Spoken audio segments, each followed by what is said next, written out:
Good morning student. Corporate accounting जो हमारा accountancy in business statistics का पहला पेपर है, इसकी क्लासेस मैं मंडे ट्यूसडे वेडनेसडे ऑनलाइन आपकी लूँगी। इन क्लासेस में कुछ मैटर मैं आपको वीडियो से, कुछ पीडीएफ से दूंगी और असाइनमेंट दूंगी जिसको आपको सॉल्व करके, यदि इसमें कोई डाउट है तो मुझे पूछने हैं और यदि हो गया है तो मुझे इसकी सूचित करनी है। ये प्रोसेस अपना तब तक रहेगा जब तक कि अपने कॉलेज प्रॉपरली खुल नहीं जाते हैं।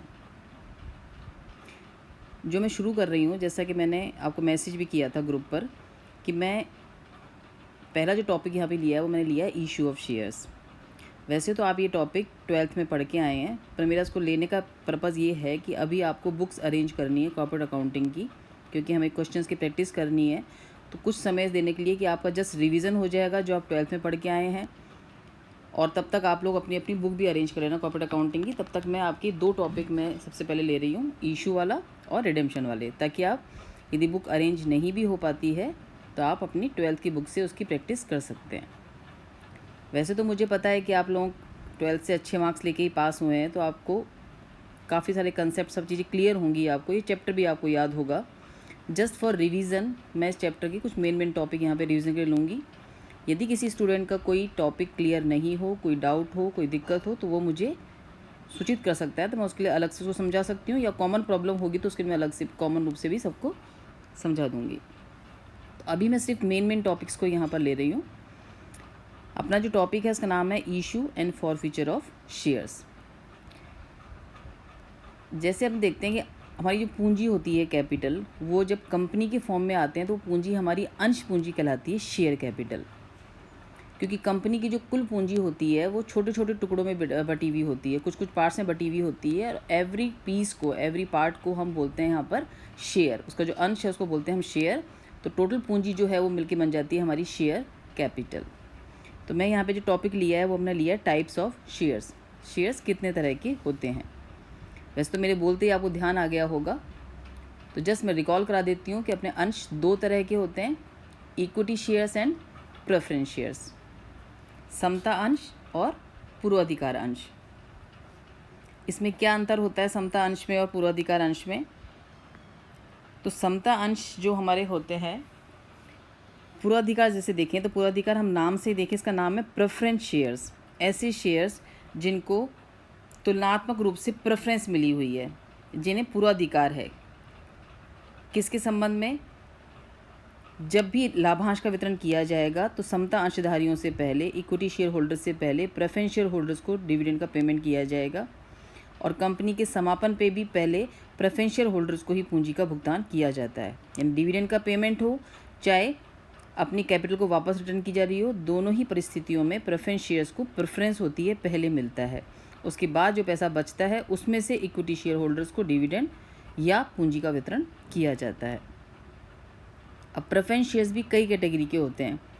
प्रेफरेंस शेयर्स में अपन देखें मेन तो फर्स्ट जो कैटेगरी आती है वो हमारी आ जाती है क्यूमुलेटिव एंड नॉन क्यूमुलेटिव, संचयी एवं असंचयी अधिमान अंश। संचयी असंचयी में क्या डिफरेंस है? जब भी कंपनी को जो लाभ होते हैं, जैसे आप देखें तो हमारे जो लोन हम लेते हैं या डिवेंचर्स होते हैं, उस पर इंटरेस्ट का पेमेंट हमें एवरी ईयर करना होता है, चाहे कंपनी को प्रॉफिट हो चाहे कंपनी को लॉस हो, वो देना उसको मैंडेटरी होता है। लेकिन शेयर कैपिटल पर लाभांश तब दिया जाता है, इसका नाम भी है लाभ का अंश, लाभांश। तो इसका पेमेंट तभी किया जाएगा जब कंपनी को वास्तव में लाभ हो रहे हों। लाभ होंगे तो लाभांश का वितरण किया जाएगा, लाभ नहीं होंगे तो अंशधारियों को लाभांश का वितरण नहीं किया जाएगा।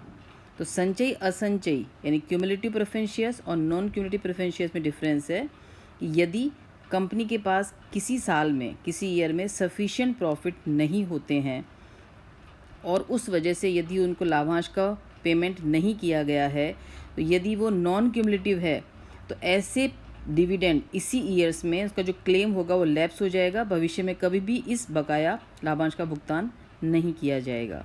लेकिन यदि हमारे प्रेफरेंस शेयर्स क्यूमुलेटिव नेचर के हैं, संचयी अधिमान अंश के रूप में निर्मित किए गए हैं, तो इनका लाभांश एवरी ईयर जो भी ड्यू होगा और प्रॉपर सफिशिएंट प्रॉफिट ना होने की वजह से पेमेंट नहीं किया गया है, तो वो उसके अकाउंट में ऐड होता रहेगा। ये एक तरह से हमारी कंटिंजेंट लायबिलिटी होगी, हमारा संदिग्ध दायित्व होगा, जिसे हम बैलेंस शीट के नीचे फुटनोट के रूप में दिखाते हैं। यानी भविष्य में लाभ होगा तो लाभांश का हम भुगतान कर देंगे, नहीं होगा तो नहीं करेंगे। तो चूँकि कन्फर्म नहीं है, ये हमारी कंटिजेंट लायबिलिटी है, ये हमारा संदिग्ध दायित्व है, ये हो भी सकता है और नहीं भी हो सकता है। तो जब तक सफिशिएंट प्रॉफिट नहीं होते तब तक हमारे क्यूमुलेटिव प्रेफरेंस शेयर्स यानी संचयी अधिमान अंशों का जो लाभांश है वो इकट्ठा होता रहता है, तो उन्हें हम बोलते हैं संचयी अधिमान अंश। सेकंड जो कैटेगरी है हमारी अधिमान अंशों की प्रेफरेंस शेयर्स की, वो है हमारी पार्टिसिपेटिंग एंड नॉन पार्टिसिपेटिंग, अवशिष्ट भागी एंड अनावशिष्ट भागी। इसमें क्या डिफरेंस है? कंपनी में नेचर ये होता है कि जो भी फिक्स कैपिटल है प्रेफरेंस शेयर्स की और जो लाभ है उसका एक फ़िक्स डिविडेंड रेट फिक्स होती है प्रेफरेंस शेयर्स को, जो उसके नाम के आगे लिखी हुई भी होती है। जैसे आपने कभी नाम देखा हो तो 6% प्रेफरेंस शेयर कैपिटल या 8% प्रेफरेंस शेयर कैपिटल, तो ये जो 6% 8% है ये उसकी प्रेफरेंस शेयर्स की डिविडेंड की रेट होती है, जो फिक्स होती है, जो एवरी ईयर हमको पेमेंट करना होता है। तो इसको इतना ही लाभांश मिलेगा। इनको पेमेंट करने के बाद जो बाकी लाभांश बचता है वो इक्विटी शेयर होल्डर्स को दिया जाता है। उसकी रेट कभी भी फिक्स नहीं होती, लाभ ज़्यादा होगा उनको लाभांश ज़्यादा मिलेगा, लाभ कम होगा तो उनकी रेट ऑफ डिविडेंड कम होगी।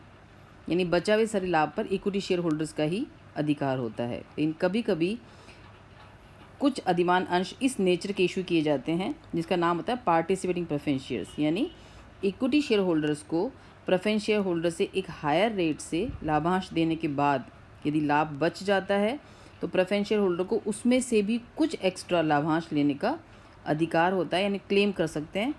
उस नेचर के प्रेफरेंस शेयर्स को हम बोलते हैं पार्टिसिपेटिंग प्रेफरेंस शेयर्स। अवशिष्ट भागी यानी इक्विटी अंशधारियों को लाभांश देने के बाद भी यदि लाभ बच जाता है तो ये उसको क्लेम कर सकते हैं, उनको एक्स्ट्रा मिल सकता है, वो पार्टिसिपेटिंग होंगे। और यदि बचे हुए लाभ में से हमें कोई भी एक्स्ट्रा लाभांश मिलने का अधिकार नहीं हो तो वो हमारे नॉन पार्टिसिपेटिंग यानी अनावशिष्ट भागी अधिमान अंश कहलाएंगे। अगला जो नेचर हमारा आता है प्रेफरेंस शेयर्स का, जो कैटेगरी है वो है हमारी redeemable preference shares and irredeemable preference shares. शोध्य अधिमान अंश और अशोध्य अधिमान अंश। शोध्य अशोध्य में यह है कि शोध्य अधिमान अंश ऐसे अधिमान अंश हैं जिनकी एक निश्चित अवधि तय होती है कि आपने इसको 10 साल के लिए इशू किया है या 20 साल के लिए इशू किया है।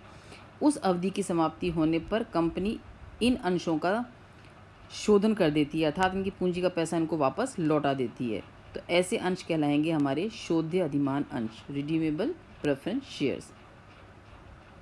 कंपनी अधिनियम 2014 के नियम 10 को देखें तो कंपनी 20 वर्षों से अधिक के शोधनीय अधिमान अंशों का निर्गमन नहीं कर सकती। तो ये बात हमें ध्यान रखनी है कि जो हमारे रिडीमेबल प्रेफरेंस शेयर्स हैं उनकी लाइफ 20 ईयर से ज़्यादा की नहीं हो सकती। लेकिन यदि ये कोई इंफ्रास्ट्रक्चर है, अपना इंफ्रास्ट्रक्चर प्रोजेक्ट के लिए यदि आपने इशू किया है तो इसकी अवधि 20 से 30 वर्षों तक की भी हो सकती है।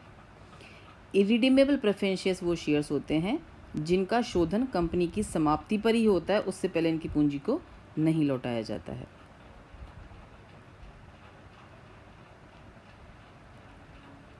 इसके बाद जो अगली कैटेगरी हमारी आती है प्रेफरेंस शेयर्स की, वो है हमारी convertible and non convertible preference shares.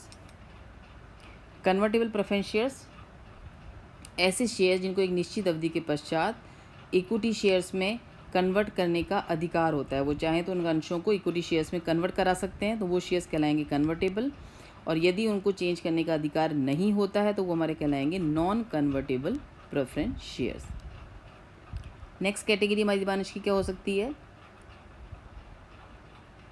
Cumulative convertible preference shares. यहाँ पे यानी दो तरह के लाभ एक साथ हम दे देते हैं प्रेफरेंस शेयर्स को, यानी उनके जो भी लाभांश बकाया होंगे वो उनके इकट्ठे भी होते रहेंगे खाते में और उनको कन्वर्ट करने का अधिकार भी होगा। तो दो विशेषताओं को साथ जोड़ते हुए भी हम प्रेफरेंस शेयर्स को इशू कर सकते हैं। तो इस तरह से हमारे जो प्रेफरेंस शेयर्स हैं वो 10 कैटेगरी के हो सकते हैं। हमारे अंश हो सकते हैं क्यूमुलेटिव जिसमें लाभांश जुड़ता रहता है, नॉन क्यूमुलेटिव जिसमें लाभांश हमारा यदि सफिशिएंट प्रॉफिट नहीं हो तो लैप्स हो जाता है, पार्टिसिपेटिंग जिन्हें एक्स्ट्रा लाभांश में से एक्स्ट्रा लाभ में से लाभांश लेने का राइट होता है, नॉन पार्टिसिपेटिंग जिन्हें एक्स्ट्रा लाभ में से कोई भी प्रॉफिट क्लेम करने का अधिकार नहीं होता, रिडीमेबल जिनको एक निश्चित अवधि के बाद पेमेंट कर दिया जाता है, इरिडीमेबल जिनका पेमेंट हमेशा कंपनी के समापन पर ही होता है, कन्वर्टेबल जिन्हें एक निश्चित अवधि के बाद हम इक्विटी शेयर्स में कन्वर्ट करा सकते हैं। नॉन कन्वर्टेबल, जिन्हें कभी भी इक्विटी शेयर्स में कन्वर्ट करने का अधिकार नहीं होता है। और 2 गुणों को शामिल करते हुए एक साथ 2 क्वालिटीज़ के साथ यदि इशू किया गया है, जिसमें आपकी क्यूमुलेटिव का भी नेचर है और कन्वर्टेबल भी है। तो 10 कैटेगरी के प्रेफरेंस शेयर्स हम इशू कर सकते हैं। दूसरी जो हमारी कैटेगरी है शेयर्स की, वो हमारी, जिसको आप अच्छे से जानते भी हैं और जो मेन ऑनर भी होते हैं किसी कंपनी के, वो हमारे होते हैं equity share holders. Equity shares, ये वास्तव में जो कंपनी के मालिक होते हैं वो इक्विटी शेयर्स ही होते हैं। इक्विटी शेयर होल्डर ही कंपनी के वास्तव में सारा जो भी रिस्क, जो भी लॉस है उसको बियर ये लोग ही करते हैं। यानी इनका ये होता है कि जितना भी यदि लाभ कम होगा तो इन्हें लाभांश कम मिलेगा, नहीं है तो नहीं मिलेगा, ज़्यादा है तो मिलेगा। और कंपनी के समापन पर भी सभी को भुगतान करने के पश्चात यदि राशि बचती है तो इन्हें पेमेंट किया जाता है, नहीं है तो नहीं किया जाता। तो ऐसे जो अंश हैं वो हमारे कहलाएंगे इक्विटी शेयर्स। इनका लाभांश और पूंजी का भुगतान हमेशा प्रेफरेंस शेयर्स के पश्चात ही किया जाता है। एक वर्ड और है हमारा इस इक्विटी शेयर प्रेफरेंस शेयर्स के अलावा, वो शब्द है हमारा स्टॉक। यानी कंपनी अधिनियम 1956 लागू होने से पहले कंपनियां अंशों के स्थान पर स्टॉक का निगमन भी करती थी। अभी तो ये नहीं है, पर पहले ऐसा होता था हमारा कि कंपनी स्टॉक भी इशू कर सकती थी। स्टॉक में और शेयर्स में ये डिफरेंस है कि शेयर्स की एक वैल्यू डिसाइड होती है। हमारा शेयर्स 10 रुपये का हो सकता है, 100 रुपये का हो सकता है, 50 रुपये का, एक फ़िक्स फेस वैल्यू उसका अंकित मूल्य होता है। जबकि स्टॉक की कोई भी फ़िक्स फेस वैल्यू नहीं होती थी। उसकी अमाउंट होती थी, वो कितनी भी राशि में खरीद सकते थे, किसी भी राशि में उसको आप बेच सकते थे। लेकिन अब ये प्रचलन में नहीं है। तो ये हमारी कैटेगरीज़ हैं प्रेफरेंस शेयर्स की और इक्विटी शेयर्स की। जस्ट मैंने आपको सिर्फ रिकॉल कराया, मुझे पता है आप सभी को क्लियर है। ये सब आप टाइप्स ऑफ शेयर्स हैं। फिर भी कोई डाउट किसी को किसी प्रेफरेंस शेयर्स में हो तो वो मुझे पूछ सकता है।